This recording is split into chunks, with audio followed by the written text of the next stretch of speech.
There are very few people in the world that you're going to get to listen to that know apparel retail marketing better than the guest we have today. Craig was so gracious to share his time, and I know I learned a ton. Didn't realize how prominent American Eagle was, both from a retail presence and from an influencer perspective. They are really crushing it. Enjoy today's show, guys. Remember, be a friend, tell a friend, and leave a review. We appreciate it. Thanks. Explore the minds and marketing strategies behind today's winning brands and businesses. Tap into the power of the creator economy with Earned by Creator IQ. Here's Connor Begley.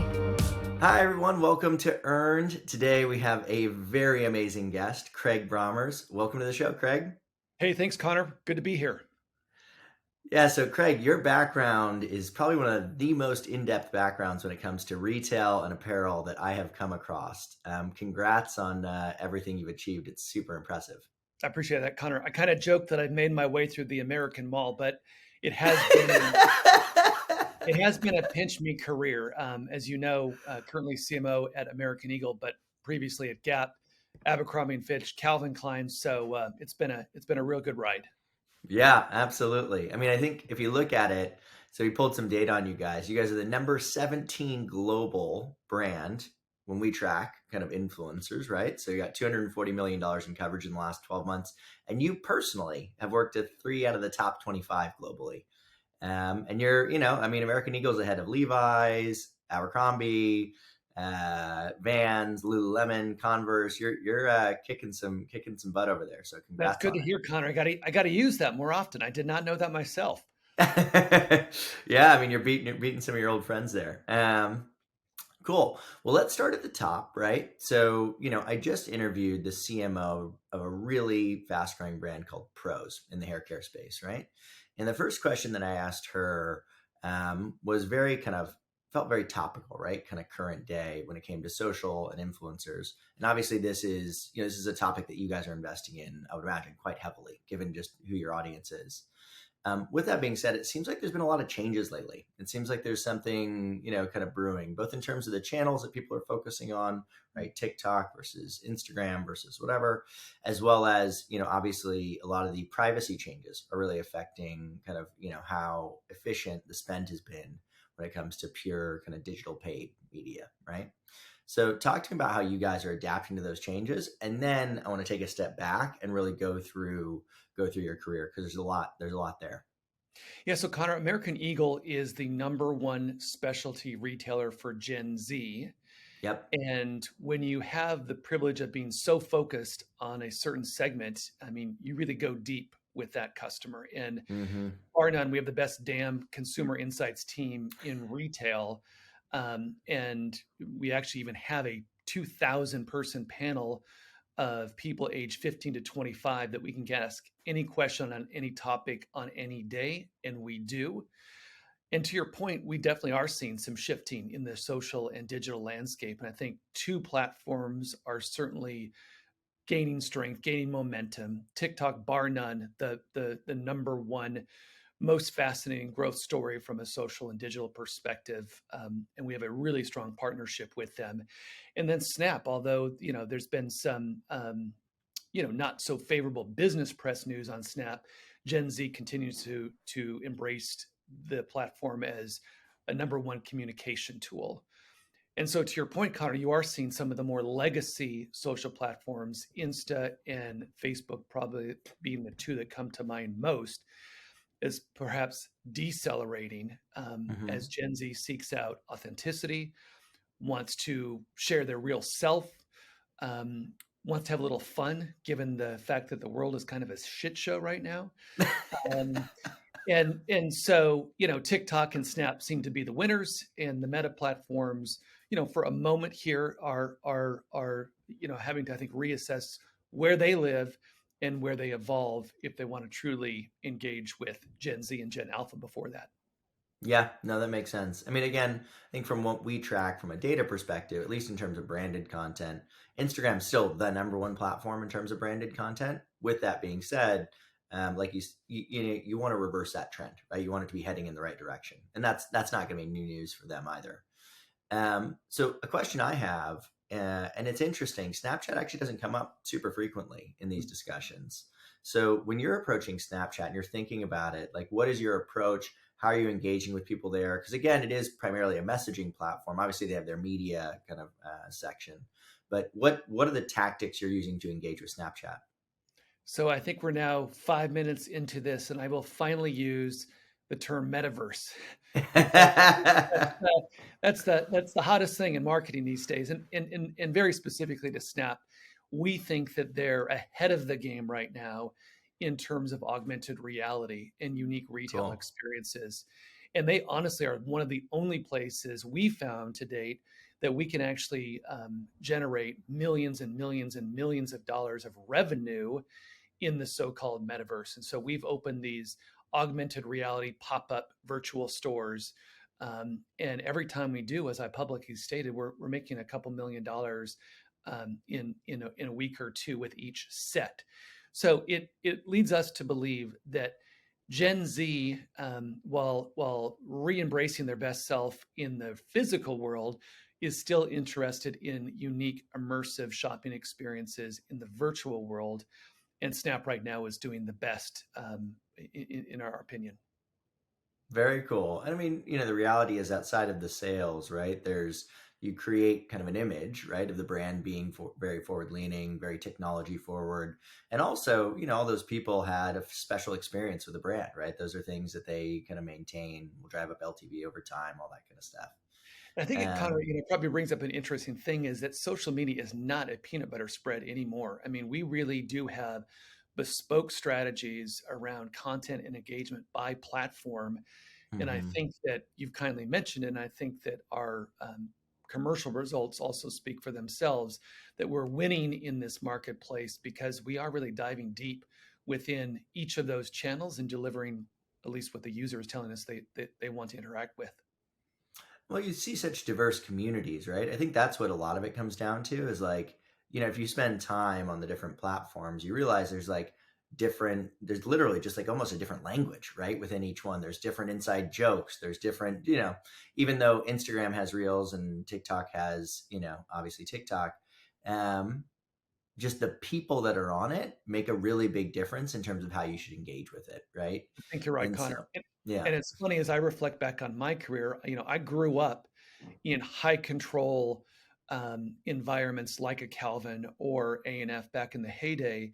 And you really do have to let go. And so, for example, on TikTok, about 99% of the content that we put out is creator produced. And so we may have a light-ish brief, but we found that our own content does not perform as well as creator content. And so, you're seeing Gen Z take control of the narrative, and it has been uncomfortable as I've evolved, but it's paid off for us as well. Is You have to understand that they're driving this, and we're along for the ride. That is super cool to hear. 99% is a high percentage. I knew that there's a lot of brands doing, kind of obviously reusing UGC or, using creator produced content.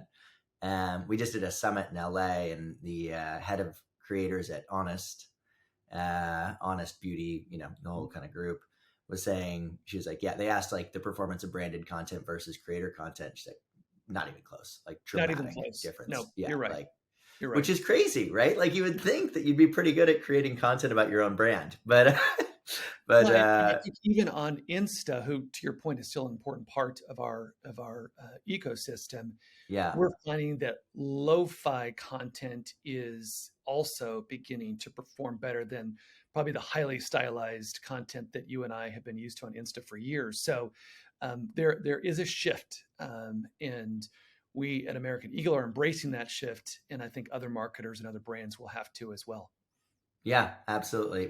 I mean, to verify your observations, that summit we did with TikTok, right? We did one in LA, New York, London, the whole trip. One of the stats they trotted out was how lo-fi content performs significantly better on TikTok. I would imagine it also does on Instagram. But it's just funny. It's funny how counterintuitive that is, but it feels real, right?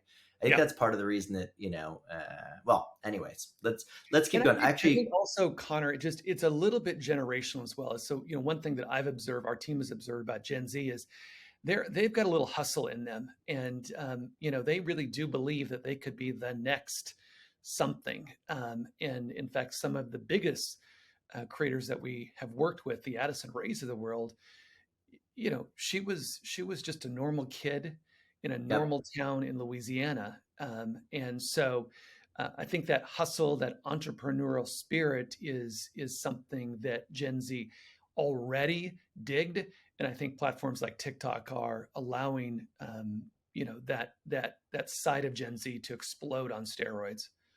Yeah. Well, I mean, in some ways, I think that just the distribution model that TikTok has set up, um, encourages that behavior, right? Because it's not about like, oh, you don't have to have a big audience to get discovered, right? You just have to create something that's really interesting and entertaining and fun. Like I've met, I don't know, a half dozen people that are either marketers or just people I know. Like, oh yeah, I had a video blow up on TikTok and become viral, and I've got 100,000 fans now. And it's like, what?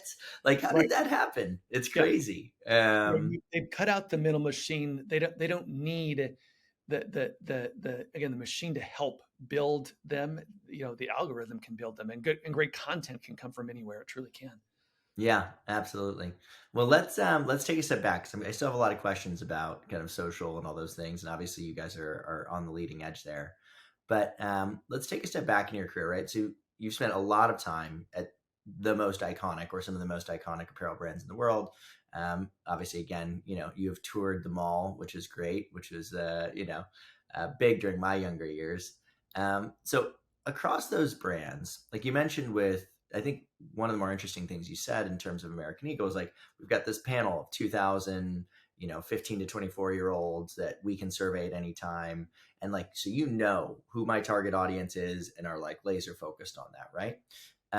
What have you seen across these other brands, whether it's Calvin or A&F or Gap or Speedo?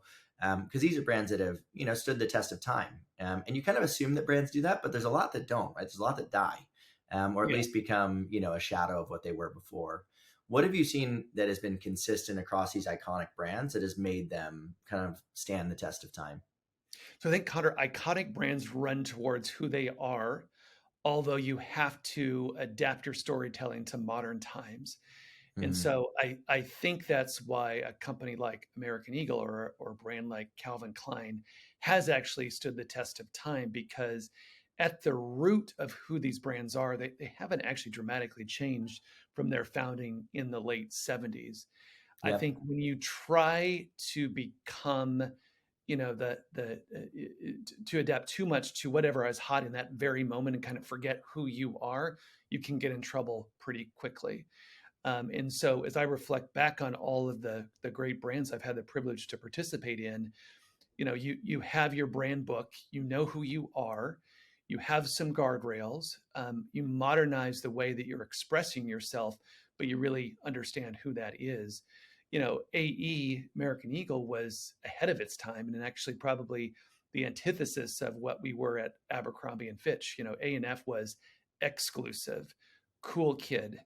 Hmm. We told you what you wanted to look like, what you should wear.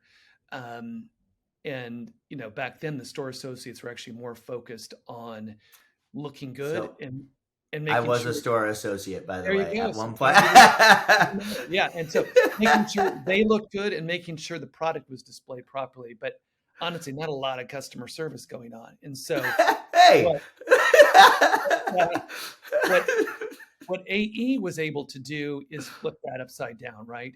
And so more inclusive, bring your true self. Um, you know, our product is the blank canvas from which you can express your true self. And I think then that's only evolved further over the last year or two, when people are expressing themselves, maybe even a different part of themselves in the digital world, metaverse, gaming, whatever it may be. Yep. So, so I guess again, to answer your question directly, iconic brands tend to have a very clear vision of who they are and stick with that through time. And I think that's part of the secret sauce of success. Yeah, absolutely.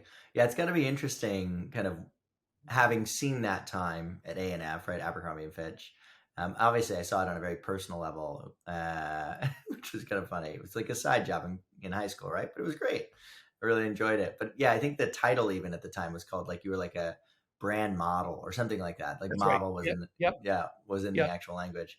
Yeah, and Um, obviously they're evolving. Victoria's Secret is attempting to evolve, and ultimately the consumer will decide. Are these authentic evolutions that feel real and I will participate in, or are any of those companies frauds and yeah, not walking the talk? So it'll be interesting to see what develops. Those are two of the stories. Obviously, there's others in our industry to follow as well. 100%. So, obviously you've gotten to see, so, we're going to talk a lot about social, but I do think that your experience and knowledge when it comes to the retail sector is also incredibly fascinating, right? So I would imagine, gotten to see a big evolution in the way that people shop in retail, the way that, like you said, associates interact with kind of consumers in retail, the that kind of entire experience, right? How it's integrated within the digital landscape. So, how have things changed from your early days, kind of working in retail, to today? Because American Eagle has a very large retail presence as well, right? We So, do, Connor. how, Yeah, how has that changed? Connor. We still have the second largest physical store fleet in North America. Yep. And so, but you know what? Remember this: Gen Z is inherently social, and Hmm. social does mean the physical world, and of course, it means the digital and social world as well. And so, we don't look at either of those as independent entities. I think we probably did as an industry 5 to 10 years ago. Now it's do I know you, Connor? And can I surprise and delight and anticipate your needs no matter where you interact with our brands? It could be in a Hmm. physical format. Again, it could be on our e-commerce site, could be in the app, maybe it could be in the metaverse. So Yep. I think that you just have to understand that um, Gen Z is always connected, always, Hmm. but they have relished the ability to get back out in the real world, and they're living their best life right now. Revenge living almost from things that have been taken away. So, I think what we're trying to do is to bridge those two worlds to create the best shopping experience for Gen Z. And I actually think that even though the last 2-ish years have been a bit scary, there are moments in our industry where we really had to look ourselves in the mirror and say, what how are we going to get through this? I actually think we've come out of it stronger. I think the brands that are winning are stronger, and I think the customer experience is also stronger. So let's talk about those last couple of years, because I think one of the things that's been really interesting for me to observe, and I think I might have talked about this on a previous episode, um, but at the beginning, right, there was this discussion of like e-commerce has accelerated 10 years, right? You've probably seen those trend lines where it's like, oh wow, percent of retail that's coming through e-com is like through the roof, right? Way ahead of the trend line. And then, over the last kind of year or so, year to 18 months, like back to the trend line, right? Mhm. And one of the descriptions that I heard that I thought was most interesting was, and I think this applies again to your audience, which is probably more school related than work related, but, a lot of people are still working from home, right? That's a trend that hasn't gone back to the trend line, right? And or in terms of going and working into the office. And when I'm in my house all day long, the last thing I want to do is shop in my house, right? Still, like I want to go out, experience a physical world. I like this idea of like revenge living. I love it. And so again, if I'm a student and I'm doing a lot of my stuff virtually, like I want to go out, see my friends, do shopping in person, do that whole thing.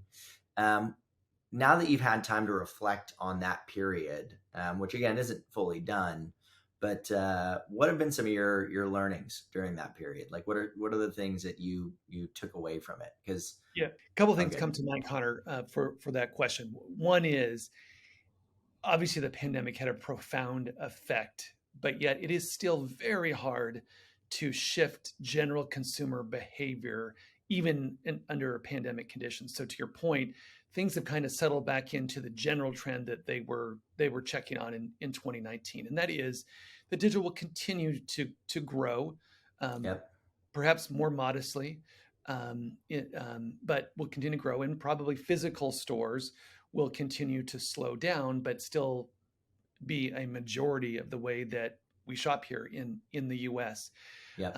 On the physical storefront, you're going to see the best stores get even better. Mm. So if you're taking the time, if you're paying the gas money to go to some sort of lifestyle center, some sort of mall, you not only want a great store experience, but you want entertainment, you want your senses to be engaged, and you want to be social. So you're going to see that and continue. And then from a digital perspective, again, I hinted at it with those Snapchat augmented reality stores, is I think we are entering a new phase of digital commerce where engaging, entertaining experiences are also going to be important. And listen, we're in early days on this so-called metaverse. And we've been testing and trying lots of things. It's Roblox, it's Snapchat, it's other things. Our hope is that test, that learn, and even some of the failures that we've had along the way Yep. will keep us 3 or 4 steps ahead of our competition, and more importantly, 3 or 4 steps, ahead of the customer, so we can surprise and delight them. So, I think that again, it's all about engaging entertainment experiences on both sides of the coin, physical and digital. Yeah, no, that makes a ton of sense. I think I like that. It is tough to change consumer behavior, right? I think you really have to adapt to it. You can push it forward a little bit, right? But ultimately, people are going to do what they want to do, right? And if you are asking them to go outside of the things that they want to do, I think that it's generally unsuccessful, right? I Yep. think that's, frankly, I think there was a big push around kind of live commerce over the last, call it 5 to 10 years, where it's like, hey, I'm in Instagram or I'm in TikTok and I want to go buy immediately an app. And it's like, it's just not how consumers shop in Western countries, right? That might be how it works in China. And maybe that will get here one day today. But you've seen failure after failure after failure across every one of the channels. And it's like, guys, like, I've seen this playbook. It's not how people operate. And it's interesting, Connor. Even then, again, we've tried, and we also have not seen the scale that you cross your fingers for. Yep. But in every trial, you learn something. Yep. Yep. And when we were trying live shopping over the last couple of years, one of the insights is that our customers really like engaging with our store associates. And so we have 35,000 store associates, predominantly Gen Z. And so we've actually activated those store associates to be part of a widely successful influencer program that now produces some of our most engaging content across all of our social platforms. So again, I guess what I'm getting to, is you think about being a modern marketer today, is innovation is still important. And on the face of it, maybe what you're trying to achieve, in this case, live shopping at scale, may not have played out exactly how you'd seen, but there's still nuggets that we're taking away and we're applying to other parts of our business. And that's, I think, the mandate for my industry is continue to push ahead, because we're in the battle for attention. This is the attention war, and so it's retail versus travel versus streaming versus whatever it might be, and we got to continue to up our game to again create experiences that demand people's attention. So I really want to dive into that topic because it's fascinating for me personally. I know that, like, one of the things that just blows me away is, we'll talk to brands, very big brands, right? And we work with, all the largest luxury brands, all the big apparel brands, whatever, a lot of them, I should say. And, they have a hard time getting headcount for, 6, 7 people to interact with digital influencers online. And yet they'll have 10,000 in-store associates. And it's like, how do you have that experience in person? And then digitally, you have somebody who's got tens of thousands of fans, is actively talking about your brand.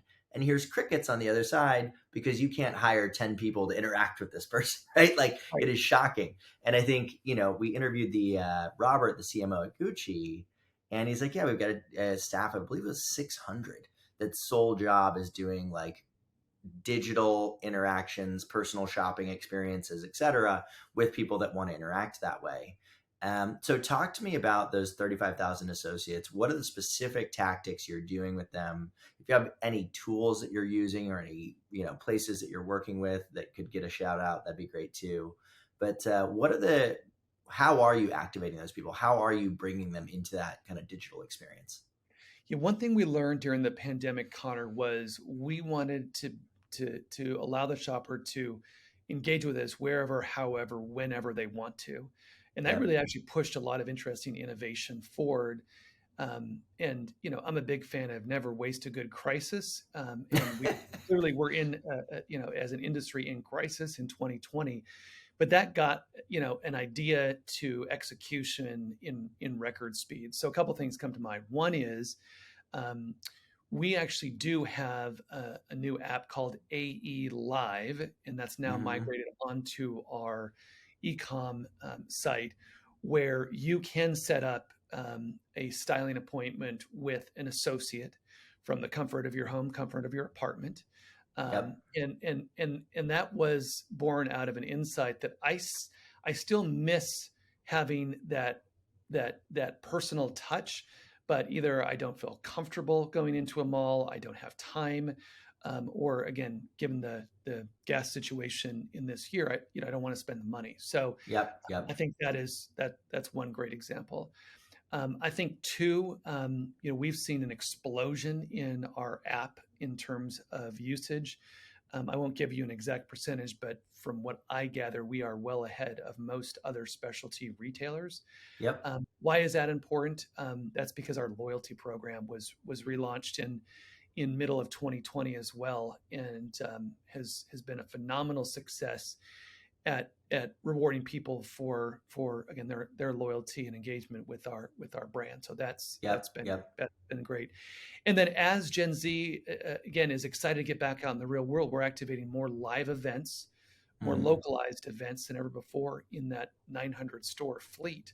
Yep. And that has also been a pretty big boon. So I think that strategic intent of wherever, however, whenever has really unlocked some innovative ideas here at American Eagle.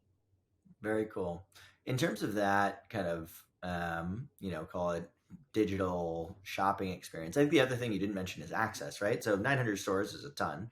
But there's a lot of people that literally aren't physically nearby one, right? Yeah. And don't have that opportunity to kind of have that shopping experience. I think if you were to look at ecom, actually where it has the deepest penetration is like middle America, where you Mm. don't have access to every store within 30 minutes of you, right? And so, but anyways, what I was going to say is obviously that makes sense at the beginning of the pandemic. You sounds like you've continued to see engagement with that, despite the fact that things have really kind of opened up, or maybe even acceleration in terms of engagement with that part of the experience. Is that accurate? It is. And again, Gen Z is always on the cusp of what's new, what's next, and they actually like engaging with some of this innovation. Connor, we set up a AE store inside of NBA 2K, which, as you know, is one of the most engaged with games on the planet, and we saw great success there. So I think it's surprise, it's delight, it's engaging, and that's what our customer base is really telling us. Yeah, absolutely. So let's talk a little bit about TikTok, and then I want to go into your background because I think that what you've achieved in such a short period of time from a career perspective is something that a lot of people will have an opportunity to learn from. So let's talk TikTok very specifically. So I've been asking this question a lot because I think TikTok is an interesting channel. In that growing very, very fast, and I'm a huge advocate of it, huge personal user of it. But at the same time, I think that because they are promoting kind of what is the most entertaining content rather than just what is the content from the people that you follow, it makes kind of branded content from creators more challenging, right? Mm. To have the same effects. And obviously, we tended to focus historically on organic content, which will do better on TikTok, but still, there's just a lot less of it than, say, Instagram. So what have been the tactics that you guys have found successful there? Because I think you guys have had a lot of success on TikTok that have worked. What are you doing there? Couple things. One, creator first. You and I talked about it before. This is a creator-led platform, and we have a tops-down, bottoms-up creator strategy. So we have the scale and the budget to be able to work with some of the biggest creators. But honestly, we see tremendous success at that mid and even nano level as well. So I think it's a diverse mix of creators, and lean into that community first. Two is the team is not afraid to try things, and I'm not afraid to say, go try things.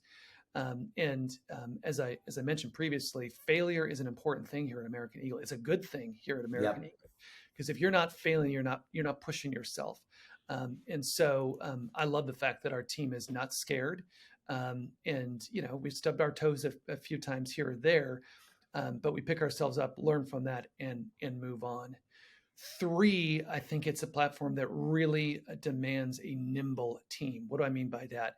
Our sister brand Aerie had one of those fantastic viral events. They have a legging for women called the Crossover, and a creator, actually not even a creator, like a normal person, posted something about that, and this thing went beyond bonkers viral, selling out months after months after months after months.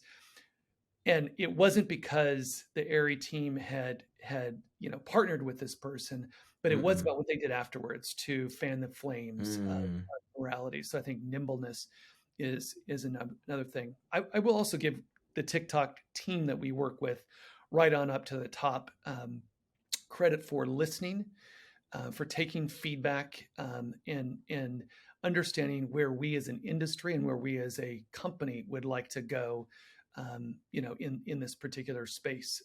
And so I think that you have a platform that our team has found very open to that. So we're really bullish on TikTok. Clearly, Gen Z is bullish as well, because they're spending a lot of time on that platform. So I think some of the most exciting days for TikTok are still ahead of us.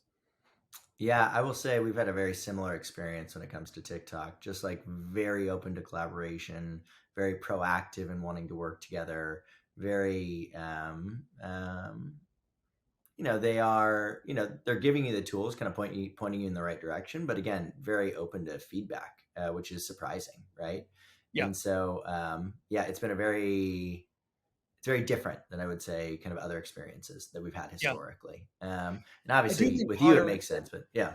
I was going to say, I do think, and I've said this specifically to them, and they're very aware and working as hard as they can, is, TikTok is kind of in that stage that Snap was, where it was kind of the wild, wild west. And we knew as marketers that a lot of eyeballs and attention were being vacuumed up by that channel. But at some point, what does it all mean?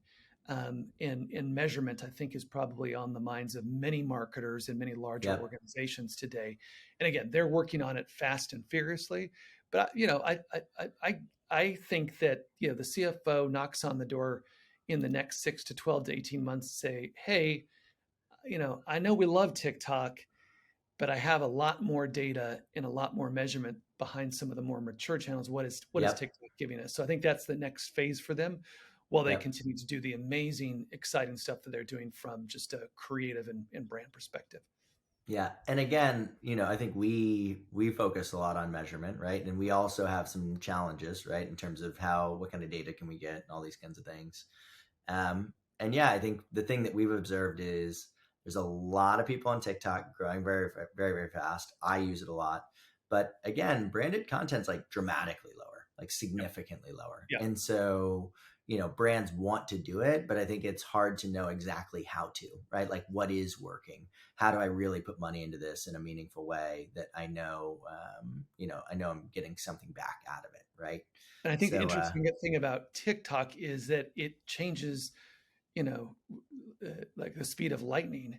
And so I think it's harder to actually say, here are best practices, go create content around these best practices, because it seems to us as that algorithm continues to shift and reward content. And again, I think Gen Z is moving so darn fast that uh, I'm a proponent of it. Experiment, try, flex, be nimble, and hopefully you'll finally hit something. And again, I think creator led is the most important thing.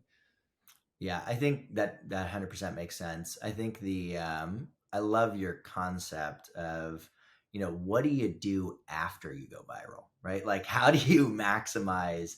Like, I remember this happening with Ocean Spray. I don't know if you remember that video. Of There's a course, guy we all riding the do, right? skateboard, right? Yeah, no doubt. And they like sent him a truck full of Ocean Spray, and they did this, they did that. They like got him engaged. I think he met the artist, blah blah blah. I think that was that part of the process. How do you adapt afterwards? And not just, I mean, you have both the marketing angle of things, but you also have like, this puts a lot of stress on supply chain, right? Like, Mhm. you would have loved to not be sold out of that, every other day, right? And actually be generating the revenue that's sitting there. So it creates unique challenges when you don't control the media, right? The Yeah, medium of communication, when it can be so unpredictable. right. So, okay. So let's dive into your background a little bit. So, or, your personal career. So, you got to become a senior vice president within 10 years of graduating from grad school. And obviously you're now CMO at one of the best brands in the world.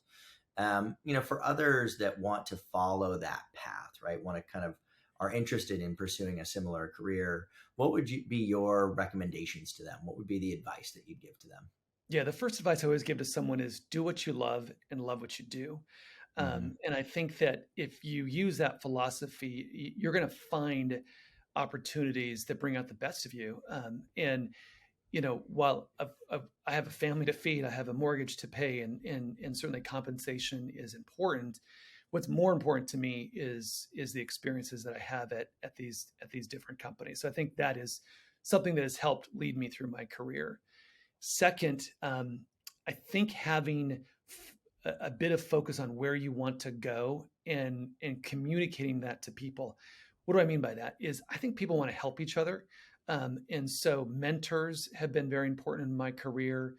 Um, I've reached out to people that I haven't known and asked for favors, and again, people seem to be wanting to help. So, if you have a little bit of clarity even early in your career, I think that certainly helps. Um, Three, I think understanding what success looks like in each of these Mm-hmm. gigs is important, and being real clear with your boss, your cross-functional partners, your team, and I think that's important.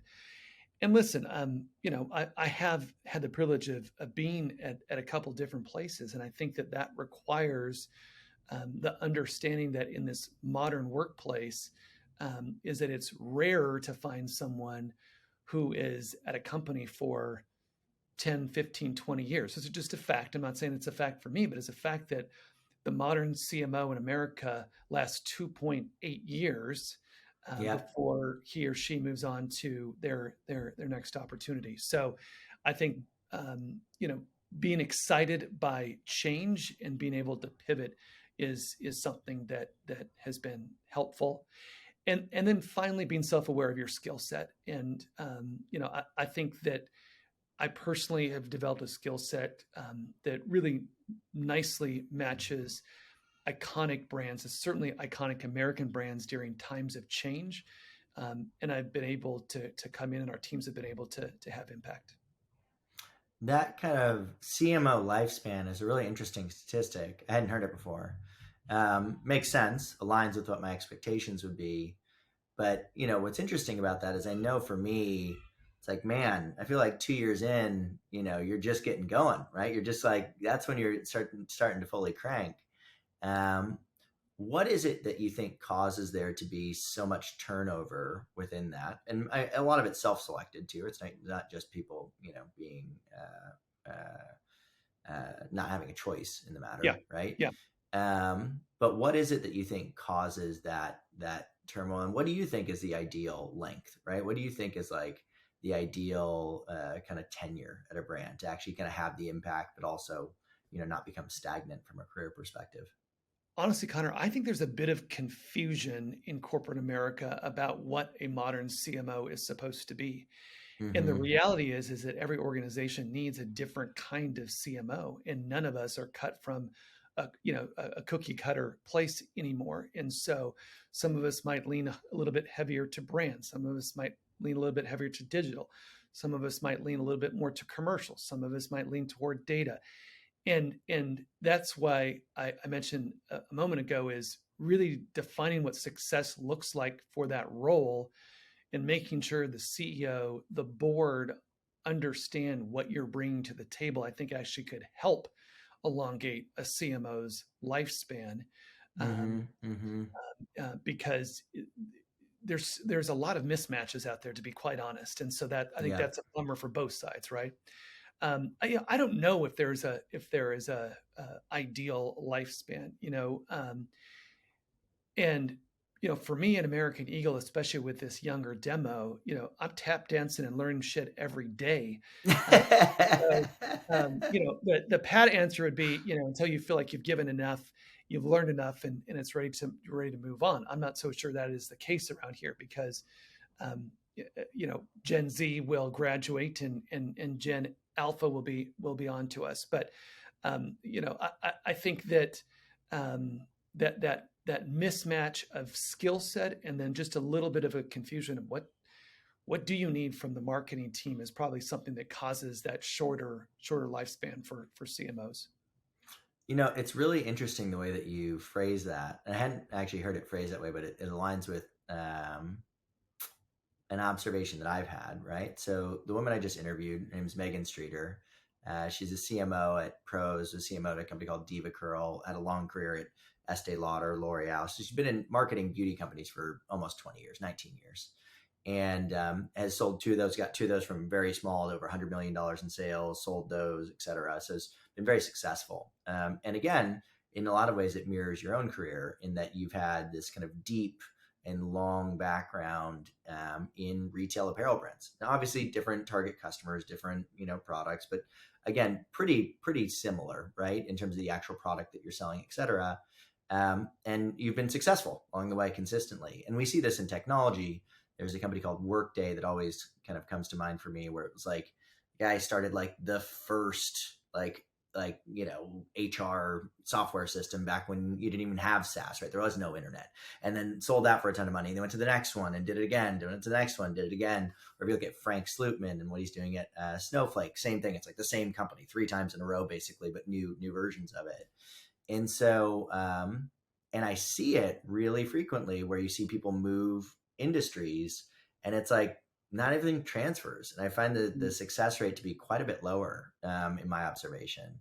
What's your opinion here in terms of, kind of that as a concept, right? Kind of sticking with a category over a long period of time, even though you're moving within different brands within that category. Do you think that's been important to your own kind of personal success? I think it has, but again, there are people, to each his own. There are people that very successfully pivot from one industry to the next. Connor, I think for me, retail provided the adrenaline that I was looking for as a Yep. professional. So Yep. every hour of every day, I get a sales read, and often the bat phone rings after that, and we got to do something because sales are softer, or boy, there's a product that's really blowing up in a positive way. How can we juice that? And so I have found retail so fascinating because it's a constant game, and tweaking of messaging, of content, of promo, of lines, and all that. So that for me has worked really well. But again, there are other CMOs who have had really successful careers and they pivoted from um, industry to industry. As I've kind of advanced in my career, I am part of a CMO community now, where I do get to interact with amazing marketers from amazing brands. I'm always fascinated by what my professional day looks like compared to other CMOs in other industries. And sometimes I'm like, wow, that's your day. That's so weird because my day doesn't even look close to that. And yet, she's a fantastic, successful CMO. I think I have a bit of game in me as well. So it's, again, going back probably to do what you love what you do. And retail is that beautiful balance of art and science. I've been super privileged to be on this wild ride. 100%. Well, let's do one last kind of fun end of show question. So I'd be curious how the different brands you've worked at have affected both your personal and your family's closets. Are you required when you go to a new brand to remove all of the products from the previous brand and start over? How has that affected your own personal closet?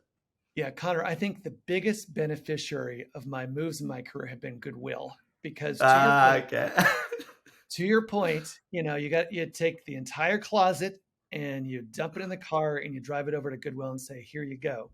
But you can't work at the number one jean seller in America, American Eagle, and still have an Abercrombie sweatshirt. You can't work at Gap and still be wearing Calvin Klein underwear or something. So it is a wholesale change. My wife and I do have 2 teenage daughters here at home,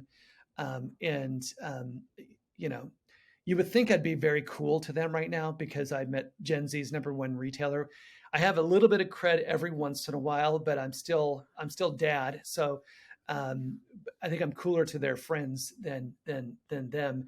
But I think they're pretty excited that their dad is at AE, and again, their generation so much identifies with this brand, so they're happy to get that employee discount and rock some AE jeans at school.